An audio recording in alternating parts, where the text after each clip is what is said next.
दोस्तों, ये बात उन दिनों की है जब बुद्धा अपने शिष्यों के साथ जंगल के एक कुटिया में अपना समय व्यतीत कर रहे थे। उस समय बुद्धि की प्रसिद्धि दूर दूर तक फैल चुकी थी। लोग दूर दूर से अपनी चिंताओं और परेशानियों का समाधान खोजने के लिए उनके पास आते थे। ऐसे ही एक दिन जब बुद्धा कुटिया में अपने शिष्यों को प्रवचन दे रहे थे तो एक 50 वर्ष उम्र का एक व्यक्ति अपने 17 वर्ष के पुत्र को अपने साथ लिए बुद्ध की तरफ चला आ रहा था। जब वह प्रवचन स्थल के पास पहुंच गए तो बुद्ध ने उसे देखा और इशारे कर उसे बैठने को बोला। जब प्रवचन समाप्त हो गया और सभी लोग वहां से चले गए तो बुद्ध ने उस व्यक्ति को अपने पास बुला कर बैठने के लिए कहा और आने कारण पूछा। तो व्यक्ति ने कहा, गुरुवर, मैं 2 दिन से पैदल लंबी यात्रा करके अपने पुत्र को आपसे मिलवाने लाया हूँ। ये मेरा इकलौता पुत्र है और ये हर समय आलसी और थका थका रहता है। ऐसा लगता है जैसे इसके अंदर कोई जान ही नहीं है। इसका स्वभाव भी काफी चिड़चिड़ा हो गया है। अगर हम इससे कुछ भी कहते हैं तो यह हमारी छोटी छोटी बातों पर गुस्सा हो जाता है। इसके देखने की क्षमता भी उम्र से पहले ही कमजोर हो गई है और इसके बाल भी सफेद पड़ने लगे हैं। इतनी कम उम्र में ही इतनी बड़ी उम्र का लगने लगा। मुझे तो कुछ समझ नहीं आ रहा कि इसके साथ क्या हो रहा है। गुरुवर, मैं अपने पुत्र के स्वास्थ्य को लेकर बहुत चिंतित हूँ। गुरुवर, मैं अपने पुत्र को एक वैद्य जी के पास लेकर गया तो उन्होंने कुछ औषधि दी और कहा अपने पुत्र को तनाव कम करने के लिए कहो। वो अपने दिमाग में बहुत अधिक तनाव लेता है, इसलिए उसकी ऐसी हालत हो गई है। लेकिन मुझे उनके बहुत समझाने के बाद भी तनाव का मतलब समझ नहीं आया। मुझे नहीं पता कि तनाव होता क्या है, यह किन कारणों से आता है और उसे कैसे अपने पुत्र के दिमाग से निकालूं। लेकिन मुझे सबसे पहले तो ये समझना है कि तनाव होता क्या है। इसीलिए गुरुवर, मैं आपके पास आया हूँ। कृपया आप मेरी समस्या का समाधान कीजिए। यह सुन बुद्ध उसके पुत्र को बड़े ध्यान से उसके चेहरे, आंख और फिर उसके हाथों की नाखून को भी देखते हैं। और बुद्ध उस व्यक्ति से कहते हैं, तनाव लेना तो कोई नहीं चाहता, लेकिन फिर भी यह तनाव लोगों के दिमाग को दीमक की तरह पकड़ लेता है और व्यक्ति जान भी नहीं पाता कि वह तनाव में जी रहा है। लेकिन अगर व्यक्ति तनाव के कारणों को अच्छे से समझ लेता है और तनाव के बारे में कोई ऐसा पैमाना बना लेता है जिससे वह जान सके कि वह कितने तनाव में है, तो वह इस समस्या का समाधान भी खोज सकता है। गुरुवर कहते हैं कि सबसे पहले तो तुम ये समझो कि तनाव होता क्या है। जब भी कोई व्यक्ति कोई काम कर रहा होता है लेकिन उसका मन कहीं दूर भटक रहा होता है तो उसके शरीर और मन के बीच एक दूरी पैदा हो जाती है। यह दूरी जितनी अधिक होगी, व्यक्ति के शरीर और मन के बीच की दूरी के खिंचाव भी अधिक होता है, जिसके कारण तनाव उत्पन्न होता है। आखिर कोई पसंदीदा खेल खेलने के बाद व्यक्ति चुस्ती और प्रसन्नता से क्यों भर जाता है, जबकि उसने तो अपने शरीर को थकाया है। लेकिन समझने वाली बात यह है कि खेलते समय मन और शरीर एक साथ पूरी तरह से उस खेल में केंद्रित होते हैं, जिससे शरीर और मन के बीच दूरी पैदा नहीं होती और कोई तनाव पैदा नहीं होता। और अगर दिमाग में कोई तनाव था भी तो वो भी दूर हो जाता है। लेकिन इसके विपरीत जब हम कोई ऐसा काम करते हैं जो हमें पसंद नहीं है तो हमारा शरीर तो उस काम को कर रहा होता है, लेकिन हमारा मन कहीं दूर कल्पनाओं में भटक रहा होता है, जिससे शरीर और मन के बीच एक दूरी पैदा हो गई और तनाव ने जन्म ले लिया। इसीलिए व्यक्ति को एक समय पर सिर्फ एक ही काम करना चाहिए और अपने तन और मन की सारी शक्ति उसी एक काम पर लगा देनी चाहिए, जिससे व्यक्ति के अंदर तनाव पैदा ही ना हो। इसके बाद बुद्ध ने कहा, तनाव पैदा होने के मुख्य 8 कारण होते हैं और जिसने इन कारणों को समझ लिया वो जीवन भर तनाव से छुटकारा पा सकता है। मुख्य कारणों में सबसे पहला कारण है अति महत्वाकांक्षी होना। महत्वाकांक्षी होना अच्छी बात है, लेकिन क्या कभी आपने इस बात पर ध्यान दिया है कि इंसान के लक्ष्य कभी पूरी ही नहीं होते।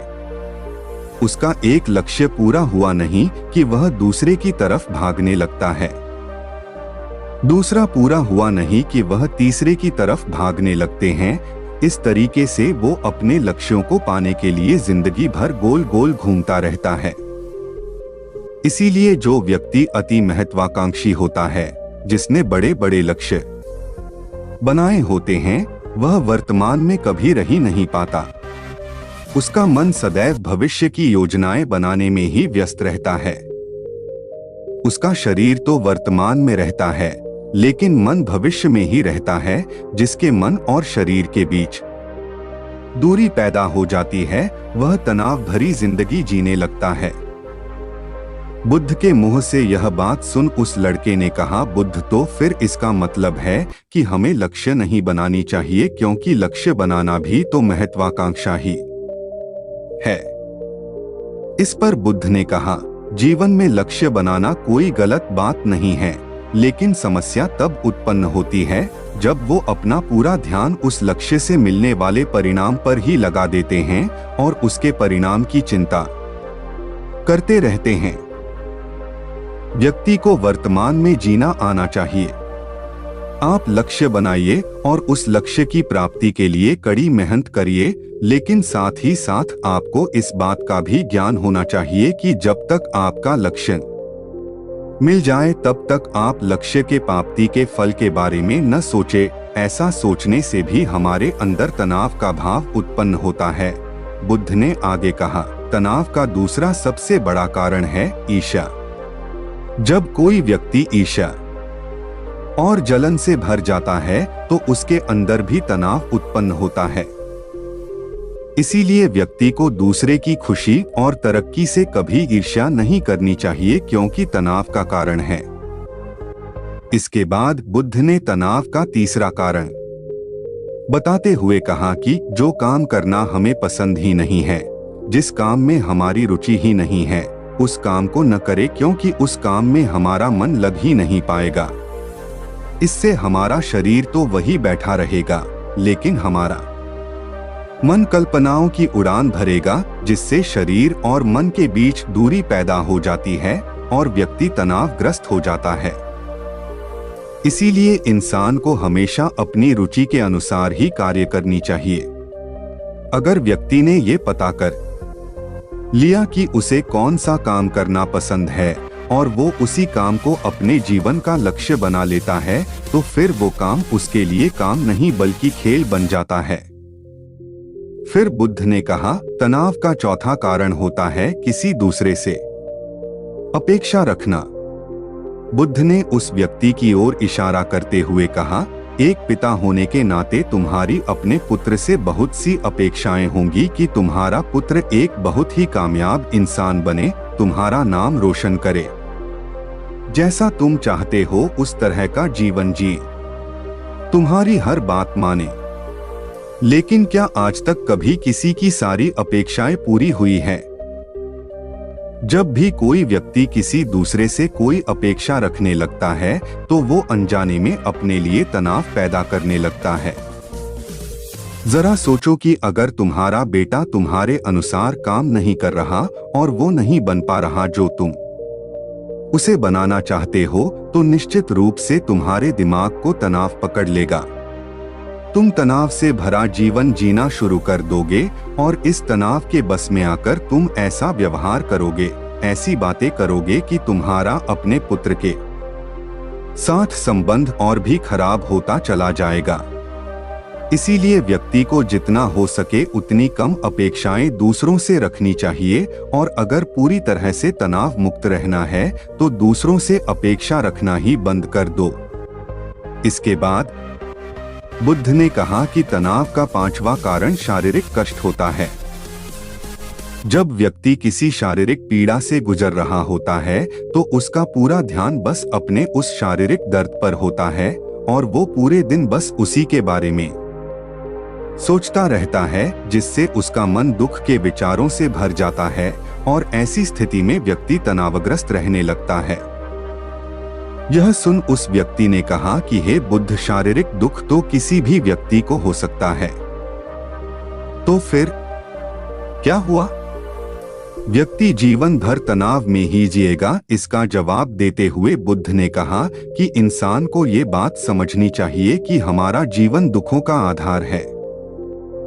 जैसे जैसे हमारा जीवन आगे बढ़ता है वैसे वैसे इसमें दुख आते हैं, बीमारियां आती है और फिर अंत में मृत्यु भी आती है। तो बीमारियां इंसान के जीवन का अभिन्न अंग है, कोई इनसे बच नहीं सकता। बस किसी किसी के जीवन में ये समय से पहले आ जाती है तो किसी के बाद में, पर सबको आती है। जब इंसान का मन इस बात को अच्छे से समझ लेगा तो फिर वह अपनी बीमारी के बारे में सोच सोचकर ज्यादा तनाव नहीं लेगा, क्योंकि यह हमारे जीवन का अभिन्न हिस्सा है और इसके लिए व्यक्ति को शारीरिक रूप से भी अभ्यास करते रहना चाहिए। अपने जीवन में व्यायाम और स्वस्थ जीवन शैली को भी जगह देनी चाहिए ताकि उसका शरीर लंबे समय तक निरोगी रहकर सही से काम कर सके। तनाव का छठा कारण होता है अपनी योजनाओं को समझने के ये समय न देना। कुछ लोगों के दिमाग में कोई विचार आया नहीं है कि वो बिना सोचे समझे उस पर काम करना शुरू कर देते हैं और जब उस काम में उन्हें असफलता मिलती है तो वह तनाव से भर जाते हैं, क्योंकि उन्होंने उस काम को शुरू करने से पहले उसके बारे में पूरी जानकारी इकट्ठा नहीं की थी।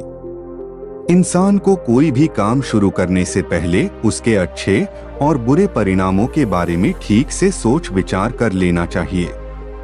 इंसान को इस बारे में भी सोच लेना चाहिए कि अगर ये योजना सफल नहीं हुई तो फिर इसके बाद मैं क्या करूंगा। इसलिए व्यक्ति को अपनी योजनाओं को ठीक से समझने के लिए पूरा समय देना चाहिए ताकि बाद में उस योजना की वजह से तनाव पैदा ना हो।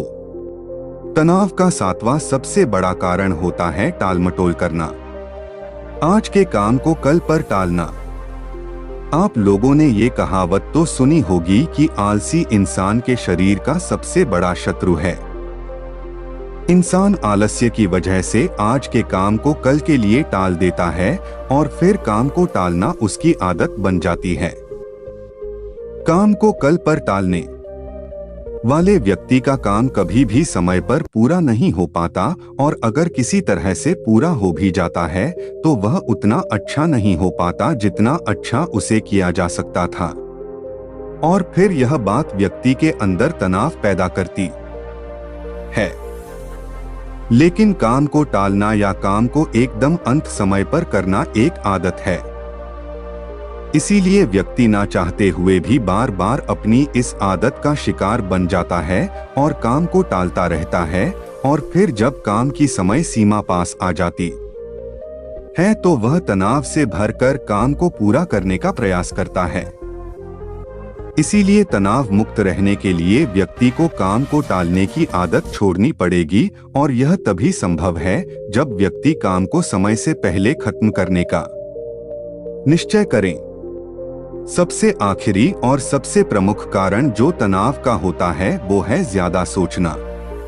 लगातार सोचते रहना भी एक बीमारी है और यह उस व्यक्ति में सबसे ज्यादा पाई जाती है जो अधिक कल्पनाएं करता है, जो अतीत की घटनाओं और भविष्य की बातों के बारे में सोचता रहता है, जो बेवजह के अनुमान लगाता रहता है।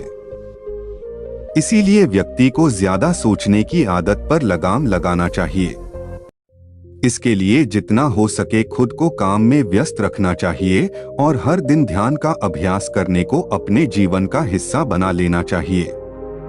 बुद्ध के मुंह से यह सारी बातें सुनकर उस व्यक्ति ने हाथ जोड़कर कहा, बुद्ध, मेरा पुत्र तो अभी मात्र 17 वर्ष का ही है और इसमें अभी इतनी समझ भी नहीं है कि यह आपकी बताई सारी बातों का एक साथ पालन कर सकें। आप कृपया करके तनाव मुक्त रहने का कोई आसान सा तरीका बता दें जिससे मेरा बेटा उसका अनुसरण भी कर सके और तनाव मुक्त भी रह सके। उस व्यक्ति की यह प्रार्थना सुन बुद्ध ने कुछ सोचते हुए जवाब दिया, अगर तुम इतनी सारी बातों का पालन नहीं कर सकते तो इसके लिए एक बहुत ही आसान विधि है। तुम एक बार में एक काम को करने पर ध्यान लगाओ। उस समय पर सिर्फ उसी काम को करो, सिर्फ उस पर ही अपना पूरा ध्यान लगाओ और अगर तुम्हारा मन इधर उधर भटक जाता है तो जैसे ही तुम्हें याद आए उसे वापस फिर उसी काम में लगा दो। ये सबसे आसान और अच्छा तरीका है तनाव मुक्त रहने का। जब तुम भोजन करो तो उस समय सिर्फ भोजन ही करो, उसके पूरे स्वाद का आनंद लो, उसी अनुभव करो। जब चलो तो अपना पूरा ध्यान सिर्फ चलने पर लगा दो, इससे तुम्हारा मन और तुम्हारा शरीर दोनों एक जगह पर केंद्रित रहेंगे। दोनों के बीच दूरी पैदा नहीं होगी जो कि तनाव का मुख्य कारण होती है।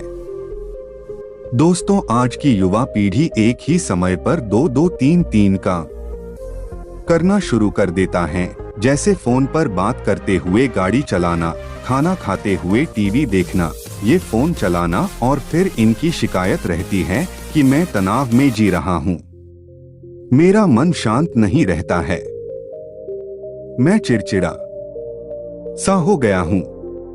जब कोई व्यक्ति एक ही समय पर 3-3 काम करेगा तो तनाव पैदा होना तो स्वाभाविक है, क्योंकि दिमाग तो एक समय पर पूरा ध्यान लगाकर सिर्फ एक ही काम कर सकता है।